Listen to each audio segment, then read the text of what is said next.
Hey, and welcome to Puzzlehead. This channel is all about engaging stories with clever twists, unexpected turns, and moments that will pull you in emotionally. So, if you enjoy drama, surprises, and endings that truly hit, then you're in the right place. Subscribe and join us for stories full of secrets, intense moments, and satisfying outcomes. Now, don't forget to turn on notifications. The next puzzle is about to begin.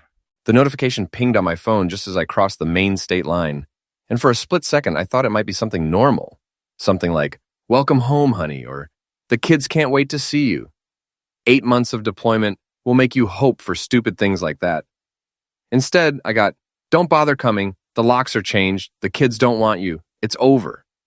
I pulled my beat-up Ford to the shoulder of Route 1, hands shaking as I read it again. 3 tours in Middle East, and my wife Elise decides to end our marriage via text message while I'm still wearing my uniform. "As you wish," I typed back, because what else do you say to 8 years of marriage being flushed down the toilet? My name's Matt Harlan, and I thought I knew what betrayal looked like. Turns out, I didn't know crap.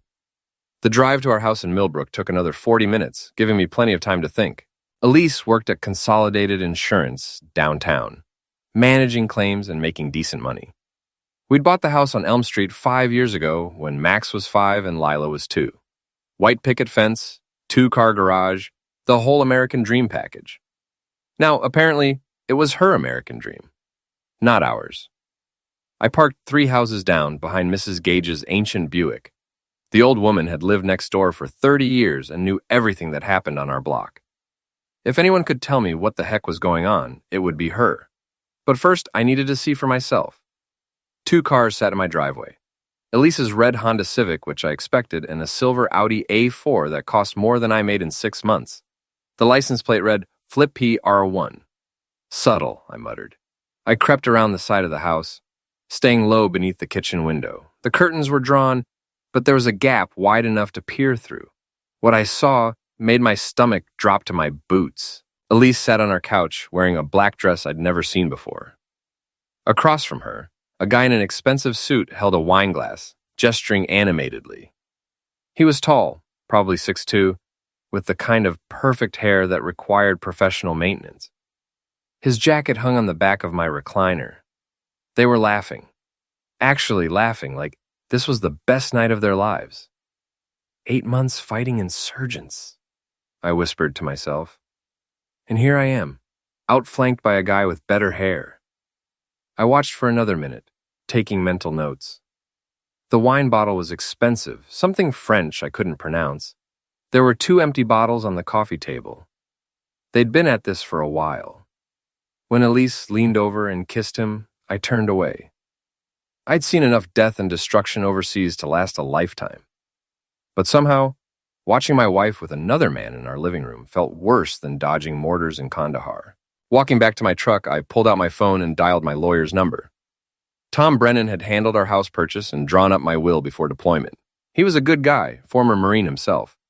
"Tom, it's Matt Harlan. Yeah, I know it's late. Listen, I need you to file emergency divorce papers first thing Monday morning. And Tom, it's go time." 24 hours later, my phone exploded with 19 missed calls. Tom's voice on the voicemail sounded frantic. "Matt, call me back immediately. Elise's lawyer's losing his mind. Something about freezing assets and emergency custody motions. What the heck did you tell me to do?" I smiled for the first time in months. "Exactly what I asked you to do." The emergency hearing was set for Wednesday. That gave me 2 days to gather intelligence, and I knew exactly where to start. Mrs. Gage was watering her roses when I knocked on her door Tuesday morning. She was 70-something, sharp as a tack, and had been watching our neighborhood like a hawk since the Carter administration. "Matthew!" she exclaimed, setting down her watering can. "I wondered when you'd show up. Come in, dear. We need to talk." Her living room smelled like lavender and old books. She poured coffee from a pot that looked older than I was and settled into her favorite chair by the window, the one with the perfect view of my house. "That woman of yours has been busy," she said without preamble. "Silver car shows up 3-4 nights a week. Sometimes he doesn't leave until morning." "How long has this been going on?" "Started about 2 months after you deployed. At first I thought maybe he was a contractor or something. Then I saw them through your kitchen window one evening. She shook her head disapprovingly. In front of the children, too. My jaw clenched. The kids saw them? Max asked me about it when I was getting my mail last week. Said his mommy had a new friend who slept over sometimes. That boy's too smart for his own good. I pulled out my phone and showed her the photo I'd taken of the Audi's license plate. Ever get a good look at this guy? Greg Dunlop runs some kind of real estate business downtown. Flips houses, from what I hear. Drives that fancy car like he's trying to prove something. Greg Dunlop. Finally, a name to go with the face. Mrs. Gage, would you be willing to testify about what you've seen in court? Her eyes lit up. Honey, I've been waiting 40 years for someone to ask me that question. After leaving Mrs. Gage's house, I drove to Wyatt's garage on the outskirts of town. Wyatt Morrison had been my squad leader in Middle East and my best friend since basic training. When he got out 2 years ago, he'd used his GI benefits to open a small auto repair shop. I found him underneath a Ford Explorer, cursing creatively at a stubborn transmission. Well, look what the cat dragged in, he said, rolling out on his creeper. Thought you weren't due back until next month. Change of plans. I filled him in on the situation while he cleaned his hands with industrial degreaser. Son of a witch, he said when I finished. What do you need? Information. This Greg Dunlop character, I need to know everything about him. Business, personal, where he buys his coffee. Everything. Wyatt grinned. It was the same expression he'd worn before every mission in Middle East, and it usually meant someone was about to have a very bad day. Give me 24 hours. Wednesday morning arrived gray and drizzly, typical Maine weather that matched my mood perfectly. The courthouse was a brick building that had seen better decades, with worn marble floors and fluorescent lights that hummed like angry wasps. Elise sat at the plaintiff's table with her lawyer, a thin man in an expensive suit who kept checking his Rolex. She wore a conservative blue dress and had styled her hair in a way that made her look younger, more vulnerable. The grieving military wife abandoned by her husband. She didn't look at me once. Judge Patricia Hawkins had a reputation for being tough but fair. She'd been on the bench for 15 years and had probably seen every variation of marital drama imaginable. Mr. Brennan, she said, your client has filed some very serious motions here. Emergency asset freezing, temporary custody, restraining orders. This is quite unusual for someone who just returned from military deployment. Tom stood up, every inch the professional. Your Honor, my client has evidence that his wife has been conducting an extramarital affair in the family home, in the presence of minor children. We have witness testimony and photographic evidence. Elise's lawyer, whose name was apparently Richard Stoltz, shot to his feet. Objection, Your Honor. These are unsubstantiated allegations designed to— This isn't a trial, Mr. Stoltz, Judge Hawkins said dryly. Sit down, Mr. Brennan. Present your evidence.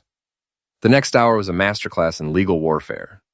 Tom presented Mrs. Gage's sworn affidavit, the photographs I'd taken of Greg's car, and phone records showing Elise had been calling a number registered to Greg Dunlop at all hours of the day and night. The coup de grace came when Tom called Max to the witness stand. My 10-year-old son walked to the front of the courtroom with his shoulders squared, looking more like a soldier than a kid.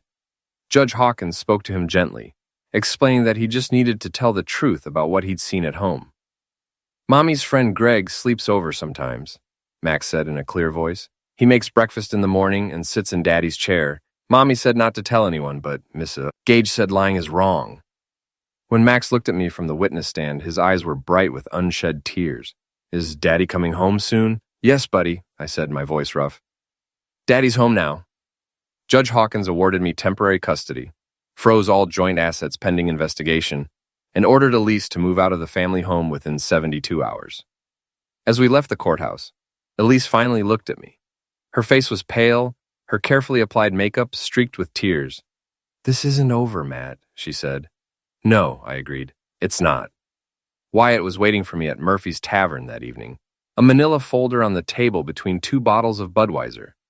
Murphy's was the kind of place where everyone minded their own business and the bartender had seen everything twice.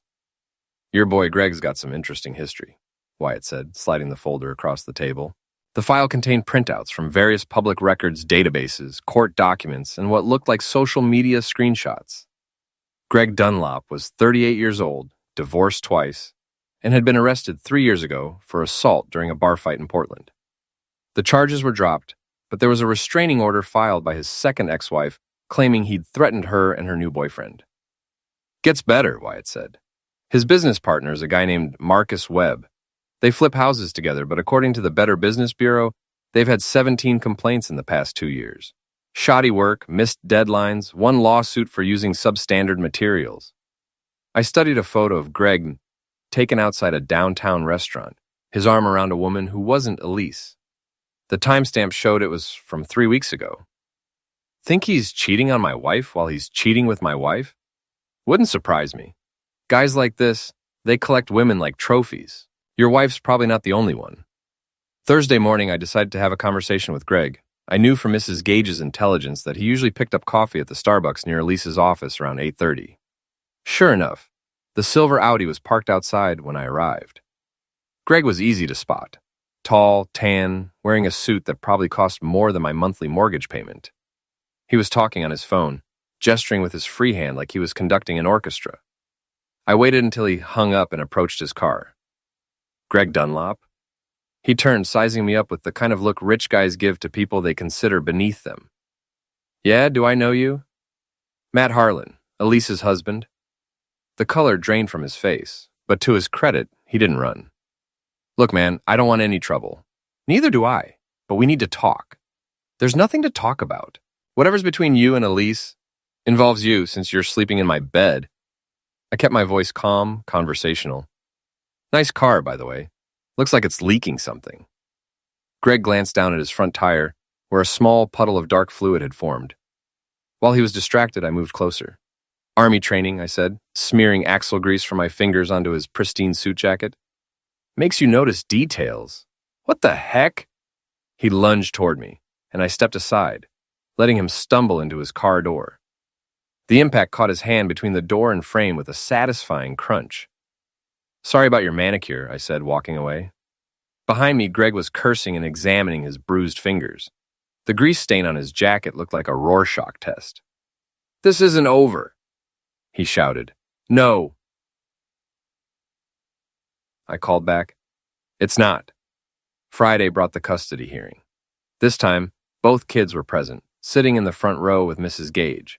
Lila, my 7-year-old daughter, kept looking around the courtroom with wide eyes, clearly overwhelmed by the formal atmosphere. Elise's strategy was predictable. Paint me as an unstable veteran who'd abandoned his family for military service and returned with anger issues.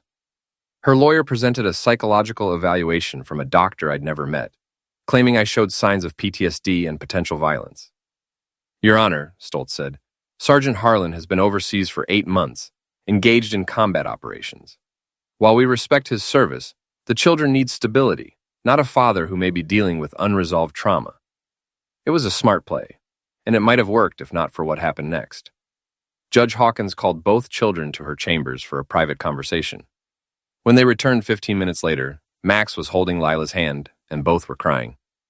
Your Honor, Max said in a shaky voice, we want to live with Daddy. Greg is mean to us. He told Mommy she should send us to boarding school so they could be alone. Lila nodded vigorously. He said Daddy wasn't coming back from the war. But Daddy did come back. She ran to me then, throwing her small arms around my waist. Max followed, and for the first time in months, I felt like I could breathe properly. Judge Hawkins awarded me full custody, ordered supervised visitation for Elise, and mandated that Greg Dunlop have no contact with my children. She also ordered Elise to pay child support, a reversal that left her lawyer speechless. As we left the courthouse, Elise tried to approach the kids, but they stayed close to my sides. Max, Lila, Mommy loves you, she said, her voice breaking. If you loved us, Max said with devastating 10-year-old logic, you wouldn't have told Greg we were a problem. That evening, after getting the kids settled at home, I met Wyatt at Murphy's again. The bar was busier than usual, filled with the usual mix of construction workers, fishermen, and locals who'd been drinking there since the Reagan administration. Heard you had a good day in court, Wyatt said, raising his beer in a toast. Getting there, but this is just the beginning. What's the next move? I pulled out my phone and showed him a series of text messages I'd intercepted using a technique I'd learned in Army intelligence. Greg had been texting someone named Jenna, and the messages were explicit enough to make a sailor blush. Greg's been cheating on Elise with her best friend, I said. Jenna works at the same insurance office. They've been meeting at the Riverside Motel twice a week for the past month. Wyatt whistled low. How'd you get these? Let's just say Greg's not as smart about digital security as he thinks he is. The plan was simple. Make sure Elise found out about Greg's other woman in the most public, humiliating way possible.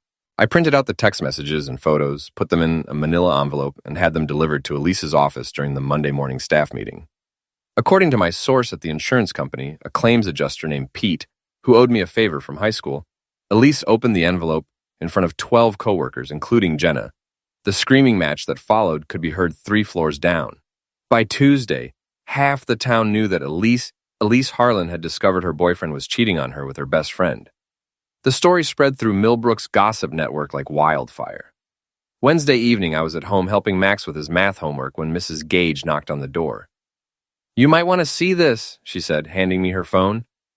Someone had posted a video on Facebook titled Crazy Lady at Murphy's Tavern.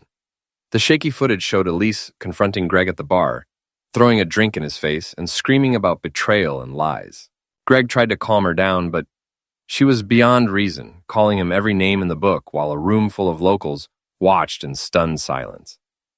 The video had been shared 47 times and counting. Well, I said, handing the phone back to Mrs. Gage, that's unfortunate. She gave me a look that suggested she knew exactly who was behind Elise's public meltdown. You're a dangerous man, Matthew Harlan. No, ma'am. I'm just a soldier who came home.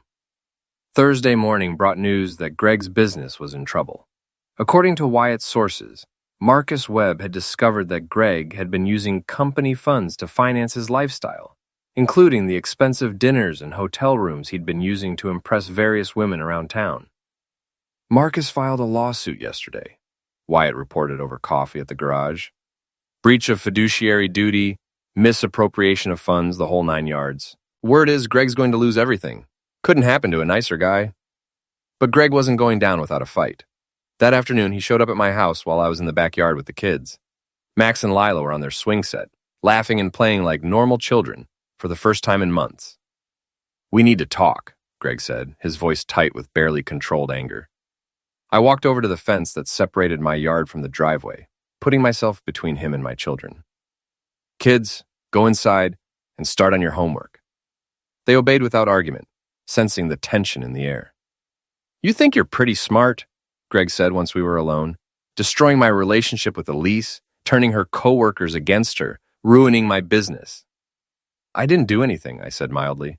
I just made sure the truth came to light. Bees. You've been playing games since day one. Greg, you were sleeping with my wife in my house while I was serving overseas. You told my children their father wasn't coming home. You wanted to send them to boarding school so you could play house with their mother. I kept my voice level, reasonable. What exactly did you think was going to happen when I found out?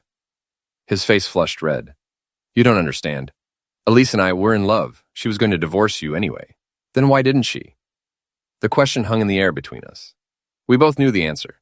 Elise had been perfectly happy to keep me deployed and overseas while she played house with Greg. She only wanted a divorce when I came home and disrupted her arrangement. This isn't over, Greg said, echoing Elise's words from the courthouse. You keep saying that, but from where I'm standing, it looks pretty finished. That night, Elise called my house phone. I let it ring 4 times before answering. Matt, we need to talk. I'm listening. Not over the phone. Meet me tomorrow night at Murphy's. 8 o'clock. Why would I do that? There was a long pause. Because I'm still the mother of your children, and we need to figure out how to make this work. I almost laughed. After everything she'd done, she still thought she could manipulate me with guilt and obligation. Fine, 8 o'clock. Friday evening, Murphy's Tavern was busier than usual. Word had gotten around about Elise's previous meltdown, and half the town seemed to be there, hoping for a repeat performance. Elise was already waiting when I arrived, sitting in a corner booth with a glass of white wine.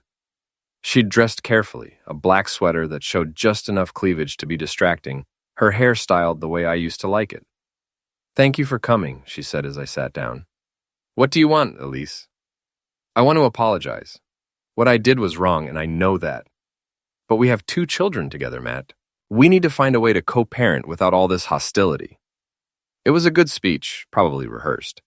But I'd learned to read people during my time overseas, and everything about her body language screamed deception. "Where's Greg tonight?" Her composure slipped for just a moment. "Greg and I are taking a break. After everything that happened, we decided we needed some space."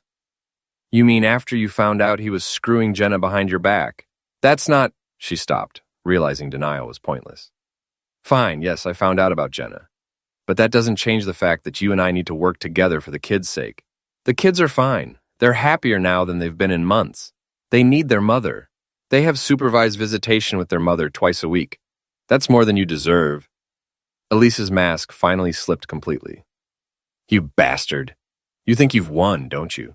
You think you can just waltz back here and destroy my life? I didn't destroy your life, Elise. You did that all by yourself." She stood up abruptly, her wine glass tipping over and spilling across the table. The conversation around us quieted as people turned to watch. "This isn't over, Matt. I'll fight you for custody. I'll take you back to court. You'll what?" I stood up too, my voice carrying across the suddenly silent bar. "You'll tell the judge how you committed adultery in our family home, how you told our children their father wasn't coming home from war, how you wanted to send them to boarding school so you could play house with your boyfriend." The entire bar was listening now. Elise looked around, realizing she'd become the center of attention again. "You want to fight me in court?" I continued. "Go ahead. I've got Mrs. Gage's testimony, photographs, phone records, and 2 children who can tell a judge exactly what they witnessed. What do you have?" She opened her mouth to respond, but nothing came out. That's what I thought.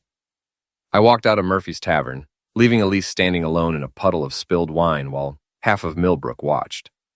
Behind me, I could hear the buzz of conversation starting up again, and I knew the story would be all over town by morning. The next week brought a series of developments that felt like dominoes falling in sequence. First, Elise was fired from her job at Consolidated Insurance. According to Pete, my source at the company, she'd been using sick days to meet with Greg, falsifying timesheets, and creating a hostile work environment with her personal drama.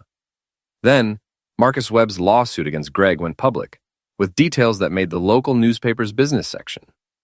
Greg had apparently been living far beyond their company's means, using business credit cards for personal expenses and failing to pay contractors on several projects. But the real coup de grace came from an unexpected source. Terry Walsh had worked in HR at Consolidated Insurance for 15 years. She was a quiet woman in her 50s who kept detailed records and minded her own business. She was also, it turned out, Elise's supervisor and the person responsible for documenting the incidents that led to Elise's termination. She called me on a Wednesday afternoon. "Mr. Harlan, this is Terry Walsh from Consolidated Insurance. I wonder if we could meet for coffee. There's something you should know about your wife's employment situation." We met at a small cafe downtown, away from the usual gossip networks. Terry was nervous, constantly checking over her shoulder, as if she expected Elise to materialize from thin air. "I probably shouldn't be talking to you," she said, stirring her coffee with shaking hands. But what Elise did, it wasn't right. "What do you mean?" Terry pulled out a small digital recorder, the kind used for business meetings. "Company policy requires us to document all disciplinary conversations. When Elise started having problems at work, I followed protocol." She pressed play. Elise's voice filled the small cafe, angry and bitter. "Matt thinks he can just come home and pick up where he left off. Well, he's got another thing coming. Greg and I have been planning this for months. We're going to take him for everything he's worth. The house, the kids, his military pension, everything." There was more, much more. Elise talking about how she planned to claim I'd been controlling and aggressive, how she and Greg had discussed fabricating evidence of domestic violence, how they'd coached the children to lie about wanting to live with their father. She recorded this herself, Terry explained.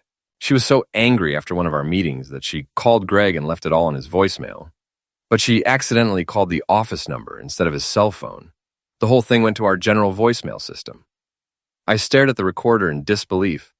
"You have all of this? 47 minutes of recordings. Elise talking to Greg, Greg talking to his business partner about hiding assets, conversations about how to manipulate the custody hearing." Terry's voice was steady now, professional. I kept copies because I knew someone would need them eventually. Why are you giving this to me? Because I have a son who served in Iraq. And because what she planned to do to you, it's not right. That evening, I called Tom Brennan and scheduled an emergency meeting. When I played the recordings for him, his expression grew darker with each minute that passed. Jesus Christ, Matt. This is conspiracy to commit fraud, perjury, child endangerment. We could have her arrested. I don't want her arrested. I want her gone. What do you mean? I want her to understand that she's lost. Completely, totally, permanently lost. And I want everyone in this town to know exactly what kind of person she is. The plan we developed was simple and devastating. Tom would file a motion to modify the custody agreement, seeking to terminate Elise's parental rights entirely based on the evidence of her planned fraud and manipulation. But before we filed the motion, we'd give Elise one last chance to do the right thing. I called her Saturday morning. We need to meet, I said, one last time. I'm not meeting you at that bar again. The elementary school playground, noon, come alone. She was waiting when I arrived, sitting on a bench near the swing set where Max and Lila had played countless times over the years. She looked older somehow, worn down by the events of the past few weeks. What do you want, Matt? I sat down beside her and placed the digital recorder on the bench between us. I want you to listen to something. I pressed play. Her own voice filled the quiet playground, talking about destroying me, manipulating our children, fabricating evidence of misuse. I watched her face as the recording played, saw the exact moment she realized what she was hearing. Where did you get this? Does it matter? The question is, what are we going to do about it? You can't use this in court. It's illegally recorded. Actually, it's not. You left it on a business voicemail system, which means it's company property. Perfectly admissible. She was quiet for a long time, staring at the playground where our children used to play together as a family. What do you want? She asked finally. I want you to sign over full custody to me. No visitation, no parental rights, no claim to any marital assets. In exchange, I won't have you arrested for conspiracy to commit fraud. You can't take my children away from me. Elise, you wanted to send them to boarding school so you could play house with your boyfriend. You coached them to lie in court. You planned to falsely accuse me of domestic violence. I kept my voice calm, matter of fact. You already took yourself away from them. She started crying then, the kind of deep, wrenching sobs that come from someone who's finally realized the full extent of their losses. I never meant for it to go this far, she said between tears. Greg said, he said it would be easy, that you'd just sign the papers and move on. Greg's not exactly a reliable source of advice these days. He left town yesterday, packed up his condo and disappeared. Marx's lawyer froze all his accounts, and there's a warrant out for his arrest. I felt a moment of satisfaction at that news, but it was tempered by the sight of my children's mother falling apart on a playground bench. Sign the papers, Elise. Take what's left of your dignity and start over somewhere else. She looked at me with red-rimmed eyes. You really hate me, don't you? No, I said and meant it. I don't hate you, but I don't trust you, and I never will again. More importantly, our children don't trust you. That's the price of the choices you made. Monday morning brought news that Greg Dunlop had been arrested in New Hampshire, trying to cross the border into Canada with a trunk full of cash and a fake passport. The story made the front page of the Millbrook Herald, complete with a mugshot that showed Greg looking considerably less polished than he had in his real estate promotional materials. Marcus Webb held a press conference announcing that their company was filing for bankruptcy and that he was cooperating fully with law enforcement to recover stolen funds. He specifically mentioned that Greg had used company resources to finance an elaborate personal lifestyle that included multiple extramarital relationships. The local news picked up the story, and by Tuesday evening, Greg's arrest was the lead story on the Portland television stations. The reporter mentioned that the investigation had begun after complaints from a local military veteran whose family had been targeted by Dunlop's schemes. I was watching the news with Max and Lila when the story aired. My son looked up at me with serious 10-year-old eyes. Daddy, is that the bad man who was mean to us? Yes, buddy, but he can't hurt anyone anymore. Good, Lila said firmly. I didn't like him. Wednesday brought the final piece of the puzzle. Elise signed the custody modification papers at Tom's office, formally surrendering all parental rights and claims to marital property. She looked like a ghost of her former self, thin, pale, wearing clothes that seemed too big for her shrinking frame. "Where will you go?" I asked as she signed the last document. "My sister in California said I could stay with her for a while, start over. That's probably for the best." She looked up at me then, and for a moment, I saw a flash of the woman I'd married 8 years ago. Can I say goodbye to them?" I considered it for a long moment. One goodbye, supervised, and if you upset them, it's over. The goodbye took place in Tom's office, with Mrs. Gage present as a neutral witness. Max and Lila were polite but distant, treating Elise like a relative they barely knew rather than their mother. When she tried to hug them, they submitted to it but didn't return the embrace. "I love you both very much," Elise said, her voice breaking. "I hope someday you'll understand that everything I did, I thought I was doing for the right reasons." "If you loved us," Max said with devastating childhood honesty, "you wouldn't have chosen Greg over us." There wasn't much to say after that. Thursday evening, I was cleaning up after dinner when someone knocked on the front door. I opened it to find a woman in her 40s with short gray hair and intelligent eyes. "Mr. Harlan, I'm Detective Sarah Collins with the Maine State Police. I'm investigating the Greg Dunlop case, and I understand you were instrumental in bringing his activities to light." "I just protected my family." "You did more than that. The evidence you helped gather led to charges in 3 different counties. Dunlop's looking at 5 to 10 years in federal prison." "Good." She studied my face for a moment. "You know, in 20 years of law enforcement, I've seen a lot of revenge cases. Most of them end badly. Someone gets hurt, someone goes too far, everyone loses. This isn't revenge, Detective. This is justice. Maybe, but the way you handled it, methodical, patient, always staying within the law, that's impressive and rare." After she left, I sat on my front porch and watched the sun set over Millbrook. Mrs. Gage was watering her flowers next door, and she waved when she saw me. "Beautiful evening," she called out. "Yes, ma'am, it is." Friday morning, I received a call from the principal at Max and Lila's school. Both children had shown remarkable improvement in their behavior and academic performance over the past 2 weeks. "It's like they're different kids," Mrs. Patterson said. "More confident, more engaged. Whatever's been going on at home, it's been good for them." That afternoon, I picked up the kids from school and took them for ice cream at the local dairy stand. It was one of those perfect Maine autumn days, crisp air, bright blue sky, leaves just starting to turn. "Daddy," Lila said as she worked on a chocolate cone, "are we going to be okay now?" "Yes, sweetheart. We're going to be just fine." "Good," she said, and went back to her ice cream. Max was quieter, more thoughtful. As we walked back to the truck, he slipped his hand into mine. "I'm proud of you, Dad." "Why is that, buddy?" "Because you came home, and you fixed everything." Saturday brought one final surprise. I was mowing the lawn when a silver sedan pulled into my driveway. For a moment, my heart rate spiked. It looked similar to Greg's Audi, but the man who got out was older, wearing a simple suit and carrying a briefcase. "Mr. Harlan, I'm Robert Webb, Marcus's father. I wondered if I could speak with you for a moment." We sat on my front porch while the kids played in the backyard. Robert Webb was a retired contractor who'd spent 40 years building houses the right way. His son Marcus had inherited the business and expanded it into real estate development. "I wanted to thank you," he said. "What you did exposing Greg Dunlop, it saved my son's business, maybe his life. I wasn't trying to save anyone's business. I was protecting my family. I understand that, but the ripple effects, there were a lot of people Greg was planning to hurt. Investors, contractors, families buying houses from their company. You stopped all of that." He reached into his briefcase and pulled out a check. "This is the reward money the Better Business Bureau is offering for information leading to Dunlop's arrest. $25,000. It's yours." I stared at the check. $25,000 would pay off my truck, cover the kids' college funds, maybe even finance a small vacation. "I can't take this." "Why not?" "Because I didn't do it for money."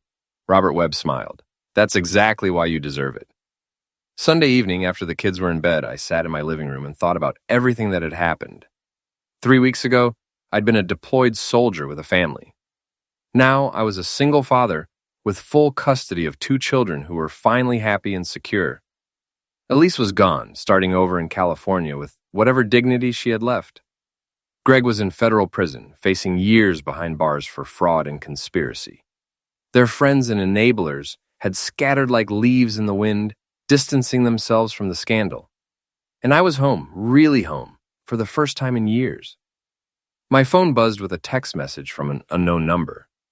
For a moment, I wondered if it might be Elise, trying to maintain some connection to her former life. Instead, it was from Wyatt. "Murphy's tomorrow night? First round's on me." I typed back, "Sounds good. I'll be there." Monday evening, Murphy's Tavern was packed with the usual crowd of locals, construction workers, and fishermen. But when I walked in, something unexpected happened. The entire bar erupted in applause. "There he is," shouted Jimmy Murphy, the owner, "the man who cleaned up our town." People I barely knew were patting me on the back, buying me drinks, thanking me for taking care of business. Apparently, the story of how I'd exposed Greg and Elise had become local legend, growing more elaborate with each retelling. Wyatt found me at the bar, grinning like a fool. "You're a celebrity, brother. I just wanted my family back. And you got it. Plus a little extra justice on the side." As the evening wore on, I found myself relaxing for the first time in months. These were my people, working-class folks who understood loyalty, family, and the difference between right and wrong. They'd accepted me back into their community not because I was a war hero, but because I'd fought for my children and won. Around 10 o'clock, a familiar figure walked through the door. Marcus Webb looked tired but relieved, like a man who'd been carrying a heavy burden and finally set it down. "Matt Harlan," he said, approaching the bar. "I owe you a drink." "You don't owe me anything." "The heck I don't. Greg was stealing from our company for months. If you hadn't exposed him, he would have bankrupted us and disappeared. Probably would have taken a lot of innocent people down with him." We talked for an hour about business, family, and the strange turns life can take. Marcus was a good man who'd been betrayed by his partner, and he was working hard to rebuild his company's reputation. "If you ever decide you want a change of pace," he said as he prepared to leave, "I could use someone with your investigative skills. The construction business needs more honest people." "Thanks, but I think I'll stick with being a dad for now." "Best job in the world," he agreed. As the bar began to empty, I found myself sitting alone with my thoughts and a half-finished beer. The past month had been a whirlwind of legal battles, emotional trauma, and strategic warfare. But it was over now, really over. My phone buzzed with another text, this one from Mrs. Gage. Saw the news about Greg's sentencing, 7 years in federal prison, justice served. I smiled and typed back, "Thank you for everything. Couldn't have done it without you." Her response came immediately. "Any time, dear. That's what neighbors are for." I finished my beer and headed home, driving through the quiet streets of Millbrook under a canopy of stars. The town looked different to me now. Not like a place I'd returned to, but like a place I belonged. At home, I checked on Max and Lila, both sleeping peacefully in their beds. Max had his arm around a stuffed dinosaur I'd brought him from Middle East. Lila was clutching a drawing she'd made at school, a picture of our family, just the three of us, standing in front of our house under a bright yellow sun. I went to my own room and unpacked the last of my deployment gear, storing it in the closet where it would stay unless the Army called me back to active duty. But for now, my war was over, and I'd won the only victory that mattered. Before going to bed, I walked out onto my back porch and looked up at the stars. Somewhere out there, Elise was starting a new life, hopefully learning from her mistakes. Greg was beginning a 7-year sentence that would give him plenty of time to think about the choices he'd made. And here in Millbrook, Maine, a soldier had come home to find his family destroyed and his trust betrayed. But instead of letting anger and bitterness consume him, he'd fought back with patience, intelligence, and an unwavering commitment to protecting the people he loved. Some wars you win by surviving. This one, I'd won by coming home.